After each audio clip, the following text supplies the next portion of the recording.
আমি সূরাতুল হাশরের শেষ 3 আয়াত তেলাওয়াত করেছি। আজকে এই চমৎকার সন্ধ্যায় আমি সূরা হাশরের শেষ 3টি আয়াতের খুবই সংক্ষিপ্ত তাফসীর আপনাদের সামনে পেশ করব। মা তাওফীকি ইল্লা বিল্লাহ। এই 3টি আয়াতের একটা বিশেষ ফজিলত আছে এবং মজার ব্যাপার হচ্ছে আমরা বাংলাদেশিরা মোটামুটি মুখস্থ এই 3টা আয়াত, তাই না? বাংলাদেশি ইমাম সাহেবরা ফজরের উপরে পড়ায় না, ওয়াল্লাহুল্লাযী পড়ায় না ভাই? মুখস্থ আছে না সবার? তো বোঝাতে সুবিধা হবে আজকে ইনশাআল্লাহ বিসমিল্লাহ।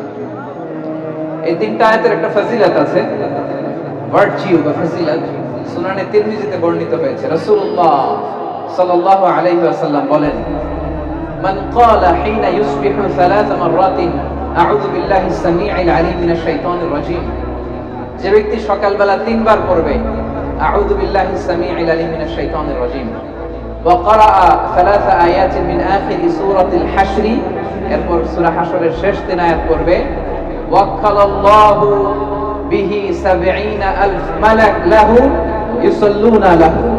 আল্লাহু আকবার। আল্লাহ তাআলা ওই ব্যক্তির জন্য ৭০,০০০ ফেরেশতা নিয়োগ করবে যারা এই ব্যক্তির জন্য হাত্তা ইউমসিয়া সন্ধ্যা পর্যন্ত দোয়া করতে থাকে। ওয়া ইন মাতা ফি যালিকাল ইয়াউম, আর এটা পরে ওই দিন যদি তার মৃত্যু হয়, মাতা শাহীদা, সে শাহাদাতের মৃত্যু নসিব করবে। ওয়া ইন ক্বারাআহা হিনা ইউমসি কানা লাকা বিতিলকা মানসিলা, আর সন্ধ্যাবেলাও যদি কেউ এভাবে 3 বার আউযু বিল্লাহিস সামিউল আলিম করে সূরা হাশরের শেষ 3 আয়াত পড়ে, তার জন্য একই ফজিলত রয়েছে। পড়েন সুবহানাল্লাহ। তাহলে প্রথমে পড়তে হবে আউযু বিল্লাহিস সামিউল আলিম মিনাশ শাইতানির রাজীম 3 বার। আওয়াজ করে বলেন তো কয়বার? 3 বার। এরপরে সূরা হাশরের শেষের কয় আয়াত? এটা যদি পড়েন 2টা ফজিলত। পড়ার সাথে সাথে সন্ধ্যা পর্যন্ত ৭০,০০০ ফেরেশতা আপনার জন্য দোয়া করবে। ওই দিন মারা গেলে শাহাদাতের মৃত্যু নসিব হবে। আমরা শাহাদাতের মৃত্যু চাই কি চাই না? হ্যাঁ, চাই কি চাই না? আমরা যেন এটা পড়ি। তাহলে এটা সকাল সন্ধ্যার জিকির, মিন আযকারিস সাবাহি ওয়াল মাসা। কিন্তু বাংলাদেশে এটা শুধু সকালে পড়ে, ফজরের পরে, মাগরিবের পরে পড়ে না। এটা ঠিক করে নেবেন, এটা সকালেও পড়বেন, সন্ধ্যাবেলাও পড়বেন। আমাদেরকে রাসূলুল্লাহ সাল্লাল্লাহু আলাইহি ওয়াসাল্লাম কিছু আজকার শিখিয়েছেন, কিছু দোয়া, যেগুলো পড়লে শয়তানের বিরুদ্ধে আল্লাহ তাআলার পক্ষ থেকে আমাদের জন্য এটা প্রোটেকশন হিসেবে কাজ করে। সুবহানাল্লাহ পড়ে। যেমন এই যে সূরা হাশরের শেষ 3 আয়াত, যেমন আয়াতুল কুরসি, যেমন 3 কুল। এই সূরা হাশরের শেষ 3 আয়াতের এত ফজিলতের কারণ হচ্ছে এই শেষ 3টি আয়াতে আল্লাহ তাআলা তার নিজের 14টি নাম উল্লেখ করেছেন। কয়টি? 14টি। কালামুল্লাহ মাজিদের কোন সূরায় কোন জায়গায় এভাবে টানা আল্লাহ তাআলার এতগুলো আসমাউল্লাহিল হুসনা সিফাতি নাম বা গুণবাচক নাম একসাথে খুঁজে পাওয়া যায় না। এখানে 14টা নাম পাওয়া যায় আল্লাহ। আজকে এই 14টা নামের তাফসীর আমরা শুনবো ইনশাআল্লাহ। বলেন। এজন্য এই সূরাতুল হাশরের শেষ 3 আয়াতের এত গুরুত্ব। এবং এই আয়াতগুলো পড়লে আল্লাহ তাআলার সত্তার যে পরিচয়, অরিজিনাল পরিচয়, এটা আপনি পাবেন। আল্লাহ তাআলা অত্যন্ত অনুপম ভঙ্গিতে এই 3টি আয়াতে নিজের পরিচয় দিয়েছেন। এছাড়াও আরো কয়েকটি জায়গায় আল্লাহ তাআলা নিজের চমৎকার পরিচয় দিয়েছেন। যেমন সূরাতুল বাকারার 255 নম্বর আয়াত, মুখস্থ আছে না? আয়াতুল কুরসি, ওই একটা আয়াতে আল্লাহ তাআলা চমৎকার ভাবে নিজের পরিচয় দিয়েছেন। এবং বিষ্ণু সাল্লাল্লাহু আলাইহি ওয়াসাল্লাম বলেন, মান ক্বারাআ আয়াতুল কুরসি দুবুরা কুল্লি সালাতিন মাকতুবাতিন লাম ইয়ামনাহু মিন দুখুলিল জান্নাতি ইল্লাল মাউত। প্রত্যেক ফরজ নামাজের পরে যে একবার আয়াতুল কুরসি পড়বে, তার জান্নাতে ঢোকার ব্যাপারে আর কোনো বাধা থাকে না, মৃত্যু ছাড়া। লোকটা মরে না তাই জান্নাতে যায় না, মরলেই জান্নাতে। পড়েন আয়াতুল কুরসি পড়েন। এরপরে সূরাতুল ইখলাসের ছোট্ট 4টা আয়াতে আল্লাহ তাআলা অসাধারণ করে অনুপম ভঙ্গিতে নিজের পরিচয় দিয়েছেন। কুল হুয়াল্লাহু আল্লাহুস লাম ইয়ালিদ ওয়া লাম ইয়াকুল লাহু, অসাধারণ পরিচয়। ঠিক তেমনি ভাবে সূরাতুল হাশরের এই শেষ 3টি আয়াতে আল্লাহ তাআলা চমৎকার ভাবে নিজের পরিচয় দিয়েছেন। এবং এগুলোকে বলা হয় আসমাউল্লাহিল হুসনা, আল্লাহর সুন্দর সুন্দর নাম। আল্লাহর নামের চাইতে সুন্দর নাম আর হতে পারে? বলেন, সুন্দর নাম আর হতে পারে? ওয়ালিল্লাহি আল আসমাউল হুসনা ফাদউহু বিহা। আল্লাহর অনেকগুলো সুন্দর সুন্দর নাম আছে। আল্লাহ বলেন, এগুলো ধরে ধরে তোমরা আমাকে ডাকো। আল্লাহর মোট নামের সংখ্যা, এই সিফাতি নামের সংখ্যা হচ্ছে 99টা। ইন্না লিল্লাহি, সহিহ বুখারীর বর্ণনা, ইন্না লিল্লাহি 99 ইসমা মিআতান ইল্লা ওয়াহিদা। বিষ্ণু বলেন আল্লাহর 99টা নাম আছে, এক কম 100, এক কম 100। মান আহসাহা দাখালাল জান্নাহ। যে ব্যক্তি 99 নাম মুখস্থ করে হৃদয়ে ধারণ করবে, আল্লাহ তাআলা তাকে জান্নাত দিবে। শুধু মুখস্থ করলেই চলবে না, মুখস্থ করে এটার অর্থ বুঝতে হবে, এটার দাবি কি সেই দাবি মানতে হবে। কারণ বিষ্ণু বলেন নাই মান হাফিযাহা দাখালাল জান্নাহ, তিনি বলেছেন মান আহসাহা দাখালাল জান্নাহ। এটাকে করতে হবে, মুখস্থ করতে হবে, হৃদয়ে ধারণ করতে হবে, এবং এই নামের যে দাবি, সেই দাবি পূরণ করলে তাকে জান্নাতের মালিক বানাই দিবে কে? এবং বিষ্ণু ঈসা ইসলাম আল্লাহ তাআলার এই চমৎকার অনুপম নামগুলো ধরে ধরে এগুলোর ওসিলা দিয়ে আল্লাহর কাছে দোয়া করতেন।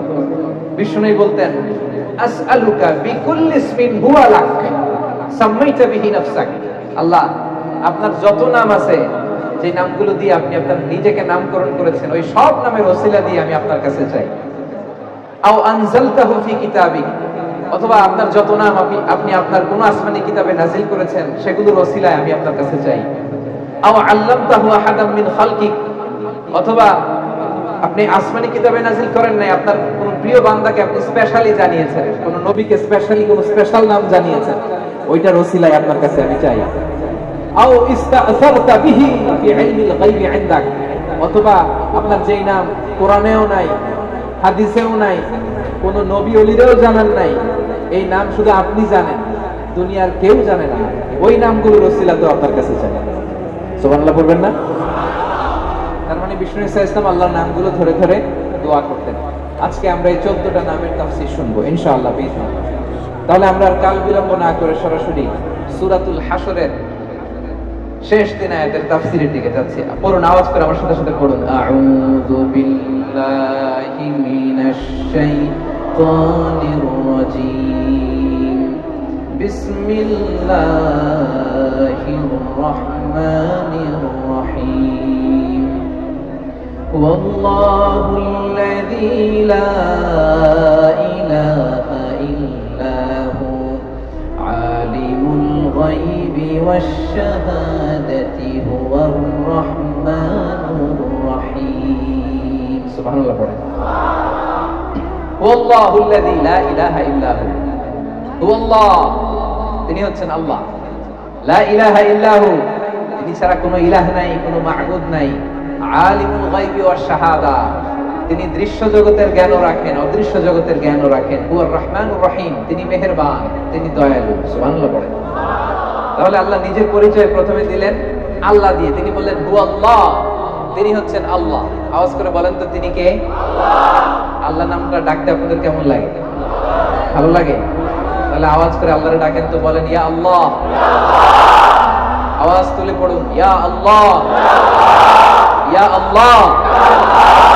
এটা এমন নাম যে নামকে 1000 বছর ধরে 1000 কোটি মানুষ জপেছে, ঠিক কি না?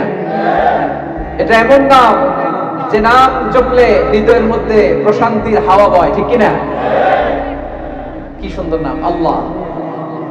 আল্লাহ বললেন হু আল্লাহ, তিনি হচ্ছেন আল্লাহ। এটা আল্লাহর জাতি নাম, সত্তাগত নাম, আসল নাম। আমার নাম রাখছে আমার বাবা, আপনার নাম রাখছে আপনার দাদা, মোস্তাফিজ ভাইয়ের নাম রাখছে ওনার দাদা। আল্লাহর নাম রাখছে কে বলেন? হ্যাঁ, আল্লাহর বাবা দাদা আছে? লাম ইয়ালিদ ওয়া লাম ইউলাদ, জন্ম দেয়ও নাই, জন্ম নেয়ও। আল্লাহ বলে যেহেতু জন্ম নেই নাই, দেই নাই, বাপ নাই, দাদা নাই, আমার নাম আমি নিজেই রেখে দিয়েছি। নামটা কি? আওয়াজ করে বলুন নামটা কি? যত জায়গায় আল্লাহ তাআলা পরিচয় দিয়েছেন এভাবে বলেছেন হু আল্লাহ, তিনি হচ্ছেন আল্লাহ। তিনি কি?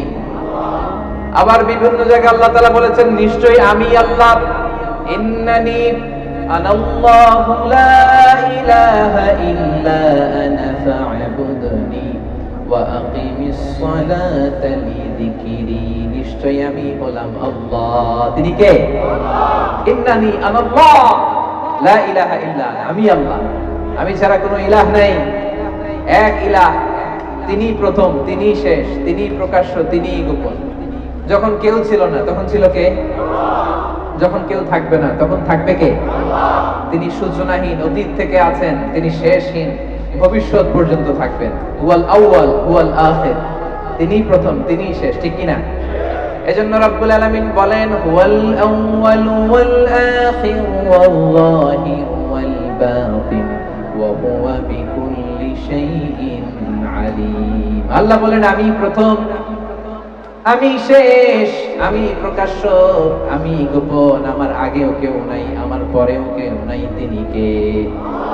প্রথমে আল্লাহ আল্লাহ, শেষেও আল্লাহ আল্লাহ, আকাশে আল্লাহ আল্লাহ, জমিনে আল্লাহ আল্লাহ। পড়েন, প্রথমে আল্লাহ আল্লাহ, শেষেও আল্লাহ আল্লাহ, আকাশে আল্লাহ আল্লাহ, জমিনে আল্লাহ আল্লাহ। নিখিল জাহান গাই গুণগান, তার নামে গাই আমরাও বারি তাআলা, হামদে বারি তাআলা। সুবহানাল্লাহ পড়েন। ওয়াল আউয়াল ওয়াল আখির ওয়াল যাহির ওয়াল বাতিন, তিনি প্রথম, তিনি শেষ, তিনি প্রকাশ্য, তিনি গোপন। ওয়াল্লাহুল্লাযী লা ইলাহা ইল্লা হু, আল্লাহ বলেন তিনি আল্লাহ, যিনি ছাড়া কোনো ইলাহ নাই। আমাদের ইলাহ কয়জন? আওয়াজ করে বলতে হবে, ইলাহ কয়জন? ওয়া ইলাহুকুম ইলাহু ওয়াহিদুন লা ইলাহা ইল্লা হু, তিনি এক ইলাহ, একাধিক ইলাহ আমাদের ধর্মে নাই, ঠিক কিনা? ইলাহু ওয়াহিদ, এক ইলাহ। এক ইলাহ হইলে আমাদের জন্য সুবিধা বেশি না ইলাহ বেশি হইলে সুবিধা বেশি? বলেন তো। আমার মালিক একজন হইলে ভালো না তিনজন হইলে ভালো? একজন হইলে তিনি যা বলে ওইটা মানলেই হয়েছে, ঠিক কিনা? ওনার মন জোগায় চলতে পারলেই হয়েছে, ঠিক কিনা? তিনজন যদি হয়, হ্যাঁ, ঝামেলা আছে না নাই? একজন বলবে এটা করলি না কেন, উনি বলবে এটা করলি না কেন, সে বলবে এটা করলি না কেন। না, আমাদের এক খোদা, এক ইলাহ, তারে খুশি করতে পারলে আমাদের সব হয়ে গেল। চিল্লায় বলেন ঠিক কিনা? এজন্য রব্বুল আলামিন বলেন লাম কানা ফীহিমা আলিহাতুন ইল্লাল্লাহু লাফাসাদাতা ফাসুবহানাল্লাহি রাব্বিল আরশি আম্মা ইয়াসিফুন। এই আকাশ আর জমিনের মধ্যে যদি এক ইলাহ না থেকে অনেকগুলো ইলাহ হতো, তাহলে আকাশ জমিন মুহূর্তের মধ্যেই ভেঙে পড়তো। তোমরা আল্লাহর নামে যে সমস্ত কথা রটাও, সেগুলো থেকে আল্লাহ অনেক পবিত্র। সুবহানাল্লাহ। আকাশ জমিনে এক আল্লাহ না থেকে দুই আল্লাহ, তিন আল্লাহ হইলে ভেজাল আছে না নাই? দেখেন এখন গোটা বসুন্ধরা কি চমৎকার একটা ব্যালেন্স, মাল্টি ডাইমেনশনাল ইউনিভার্স, কত চমৎকার। সকালবেলা সূর্য ওঠে, দিন শেষে সূর্য ডোবে, বৃষ্টি নামে, ঝর্ণা পড়ে, দিন গড়িয়ে মাস আসে, মাস গড়িয়ে বছর আসে। গোটা বিশ্বের এই যে ইকোলজিক্যাল ব্যালেন্স, এই যে ভারসাম্য, এর মধ্যে কোনো পরিবর্তন আছে? নাই। কারণ ইলাহ কয়জন? লাউ কানা ফীহিমা আলিহাতুন ইল্লাল্লাহ লাফাসাদাতা। আকাশ আর জমিনে এক ইলাহ না থেকে যদি একাধিক হতো, এই বিশ্ব ব্যবস্থা ভেঙে খান খান হয়ে যেত, ঠিক কিনা? তাহলে হুয়াল্লাহুল্লাযী লা ইলাহা ইল্লা হু, তিনি ছাড়া কোনো ইলাহ নাই। তাহলে আওয়াজ করে বলতে হবে আমাদের ইলাহ কয়জন? আল্লাহ এভাবে নিজের পরিচয়টা শুরু করলেন সূরা হাশরের শেষ 3 আয়াতে। তিনি হলেন আল্লাহ, তিনি ছাড়া কোনো ইলাহ নাই, তিনি হলেন এক ইলাহ, এক মাবুদ। তিনি ছাড়া একাধিক ইলাহ হলে গোটা বিশ্ব ব্যবস্থা ভেঙে যেত, খান খান হয়ে যেত। এরপরে তিনি বললেন আলিমুল গায়বি ওয়াশ শাহাদাতি হুয়ার রহমানুর রহিম। আলিমুল গায়বি ওয়াশ শাহাদা, the knower of seen and unseen world, the knower of open and secret। যেটা ওপেন এটাও তিনি জানেন, যেটা সিক্রেট ওইটাও জানেন, যেটা সিন দৃশ্যমান ওইটাও জানেন, যেটা আনসিন দেখা যায় না ওইটাও জানেন। সুবহানাল্লাহ। আমাদের কাছে যেটা জানা দৃশ্যমান এটাও জানেন, আমাদের কাছে যেটা অজানা অদৃশ্য ওইটাও জানেন। আসলে ইলমুল গায়ব এটা আল্লাহর জন্য না, এটা আমাদের দিক থেকে ইলমুল গায়ব। তার জন্য কোনো গায়ব নাই, তার জন্য সব শাহাদা, তার জন্য সব হায়াতের।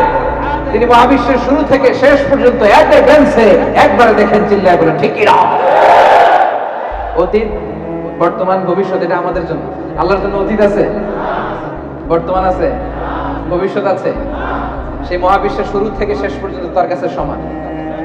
আমরা যে বলি ইলমুল গায়েব, অদৃশ্যের খবর, এটা ফ্রম আওয়ার সাইড, আমাদের দিক থেকে ইলমুল গায়েব, আল্লাহর জন্য আবার কিসের ইলমুল গায়েব? আল্লাহর জন্য কোনো ইলমুল গায়েব নাই। কোরআনে যত জায়গায় ইলমুল গায়েবের কথা আছে, এটা আমাদের দিক থেকে চিন্তা করে বলা হয়েছে, আমরা যাতে বুঝি। কারণ আমাদের কাছে অনেক কিছু অজানা, আমাদের কাছে অনেক কিছু অজানা। আমার পিছনে কি চলতেছে ওইটাই আমি দেখি না, ঠিক কিনা? আপনি আপনার নিজ চোখে আপনার পিঠ দেখছেন? পিঠ, কথা বলেন না। আয়নার সাহায্য ছাড়া, আয়নার সাহায্য ছাড়া আপনি আপনার পিঠ দেখছেন? হ্যাঁ, দেখেন নাই। কত কিছু আমাদের অজানা, আমি আমার নিজেরাই তো দেখলাম না ঠিক মতো। হ্যাঁ, আয়নার সাহায্য ছাড়া আপনি আপনার চোখ দুইটা দেখছেন? কাতারের ভাইরা উত্তর করেন। আয়নার সাহায্য ছাড়া আপনার, আমার চোখ না, আমার চোখ তো দেখতেছেন, আপনার চোখ আপনি আয়নার সাহায্য ছাড়া দেখেছেন কবু? আয়নার সাহায্য ছাড়া আপনার পিঠ কেমন দেখেছেন কখনো? তার মানে অনেক কিছুই আমাদের অজানা। আল্লাহ তাআলা হচ্ছেন আলিমুল গায়বি ওয়াশ শাহাদা, দৃশ্য জগৎ অদৃশ্য জগৎ সব তার জানা, সিন আনসিন ওপেন সিক্রেট সব তার জানা। আর এই জানতে তার কোনো মাধ্যমের প্রয়োজন হয় না, চিল্লায় বলেন ঠিক কিনা? আমার আপনার জানার জন্য মাধ্যমের দরকার আছে না নাই? জানতে হলে উস্তাদের পদপৃষ্ঠে বসতে হয়, পায়ের কাছে বসতে হয়, শিখতে হয়। জানতে গুগলে সার্চ করতে হয়। জানতে আরেকজনের সহায়তা লাগে। আল্লাহর জানতে আরেকজনের সহায়তা লাগে? গুগলে সার্চ দেওয়া লাগে? কারোর কাছে যাওয়া লাগে? তাহলে আমাদের জানা আল্লাহর জানায় পার্থক্য আছে। আমাদের জানাটা সীমিত, তার জানাটা অসীম, তার জ্ঞানের কোনো শেষ নাই। সবচাইতে বড় জ্ঞানী কে? মুসা আলাইহিস সালাম একবার বনি ইসরাইলের মাঝখানে ওয়াজ করতেছেন। এক লোক বলল, ইয়া নবী আল্লাহ, মান আ'লামু ফিল আরদ, এই জমিনে সবচেয়ে জ্ঞানী কে? মুসা আলাইহিস সালাম বললেন, আনা, আমি জ্ঞানী। আল্লাহ তাআলা এটা পছন্দ করলেন না। আল্লাহ বললেন, না মুসা, তোমার চাইতে বড় জ্ঞানী আছে। দুই সাগরের মিলনস্থল মাজমাউল বাহরাইনে যাও, সেখানে আমার এক বান্দা আছে, নাম খাদির, যারা আমরা বাংলায় বলি খিজির। আমরা কি বলি? খিজির আলাইহিস সালাম। সে তোমার চাইতে বেশি জ্ঞানী, যাও। তো উনি খিজির আলাইহিস সালামের সাথে নৌকা করে যাচ্ছেন। হঠাৎ একটা চড়ুই পাখি চিনেন আপনারা? চড়ুই পাখি এসে সাগর থেকে পানি খাচ্ছে। তো পানি খাওয়ার কারণে চড়ুই পাখির ঠোঁটে বা চঞ্চুতে সাগরের একটু পানি লেগে যাচ্ছে। খিজির আলাইহিস সালাম বলেন, মুসা, চড়ুই পাখিটা দেখছো? দেখছি। পানি খাচ্ছে দেখছো? দেখছি। চড়ুই পাখিটা সাগর থেকে পানি খাওয়ার পরে সাগরের একটু পানি চড়ুই পাখির ঠোঁটে বা চঞ্চুতে যে লেগে আছে দেখতেছো? মুসা আলাইহিস সালাম বললেন, হ্যাঁ দেখতেছি। খিজির আলাইহিস সালাম বললেন, এই যে চড়ুই পাখির ঠোঁটে পানি খাওয়ার পরে সাগরে একটু এক কণা, এক ফোঁটা পানি যে লেগে আছে, এটা তোমার, আমার আর মহাবিশ্বের আমাদের সকলের জ্ঞান। আর এই যে গোটা সাগর মহাসাগর, এটা আমার আল্লাহর জ্ঞান। আলিমুল গায়বি ওয়াশ শাহাদা, তিনি দৃশ্য জগৎ অদৃশ্য জগৎ সবটা দেখেন। জানা অজানা সবই তার কাছে স্পষ্ট। আর এগুলো জানতে তার কোনো মাধ্যমের প্রয়োজন হয় না। তিনি হচ্ছেন আলিমুল গায়ব, চিল্লায় বলেন ঠিক কিনা? এজন্য আল্লাহ বললেন, হুয়াল্লাযী লা ইলাহা ইল্লা হু আলিমুল গায়বি ওয়াশ শাহাদাতি হুয়ার রাহমানুর রহিম। এরপর আল্লাহ বললেন, হুয়ার রাহমানুর রহিম, তিনি মেহেরবান, তিনি দয়াময়। 14টা নামের প্রথমটা শুরু হয়ে গেল আর রহমান। 14টা নামের প্রথম নাম কি? আর রহমান। আওয়াজ করে বলেন, 14টা নামের প্রথম নাম কি? আল্লাহর ডাক দেন, বলেন, ইয়া রহমান, ইয়া রহিম, ইয়া হাইয়্যু, ইয়া কাইয়্যুম। 14টা নামের প্রথম নাম হচ্ছে আর রহমান। আর রহমান ফিদ দুনিয়া ওয়ার রহিমু ফিল আখিরাহ। রহমান রহিমের বেসিকলি দুইটা তাফসীর। রহমান হচ্ছে তিনি দুনিয়ার জন্য, সবাইকে খাওয়ায়, কাফিররে খাওয়ায়, মুমিনরাও খাওয়ায়, সবার জন্য তার দিল দরিয়া আছে না নাই? ওয়ার রহিমু ফিল আখিরাহ, আর রহিম তিনি রহিম আখিরাতের জন্য। আখিরাতে তিনি সবাইকে নিয়ামত দিবেন, শুধু বিশ্বাসীদের দিবেন, ঠিক কি না? এটা হচ্ছে এক নম্বর তাফসীর। আরেকটা তাফসীর হচ্ছে আর রহমান বাই নেচার, তিনি বাই নেচার দয়ালু। সুবহানাল্লাহ পড়ে। কি রব আমরা পাইছি, তিনি বাই নেচার সত্তাগত ভাবে দয়ালু। আর আর রহিম হচ্ছে বাই অ্যাকশন, তিনি তার কাজের দিক থেকেও দয়ালু। সুবহানাল্লাহ বলবেন না? তাহলে তিনি হলেন আর রহমান। রহমান আল্লাহর সবচাইতে গুরুত্বপূর্ণ নাম। আল্লাহ নামের পরে, আল্লাহ নামের পরে 99 নামের মধ্যে সবচাইতে গুরুত্বপূর্ণ নাম হলো আর রহমান। এজন্য রব্বুল আলামিন এখানে আর রহমান দিয়ে শুরু করেছেন। আবার কালামুল্লাহ মাজিদে তিনি বলেন কুল ইদউল্লাহ আও ইদউর রহমান আইয়াম্মা তাদউ ফালাহুল আসমাউল হুসনা। আমাকে তোমরা আল্লাহ বলে ডাকো, আমাকে তোমরা আল্লাহ বলে ডাকো কিংবা রহমান বলে ডাকো, কোনো সমস্যা নাই, আমার অনেকগুলো সুন্দর সুন্দর নাম রয়েছে। সুবহানাল্লাহ।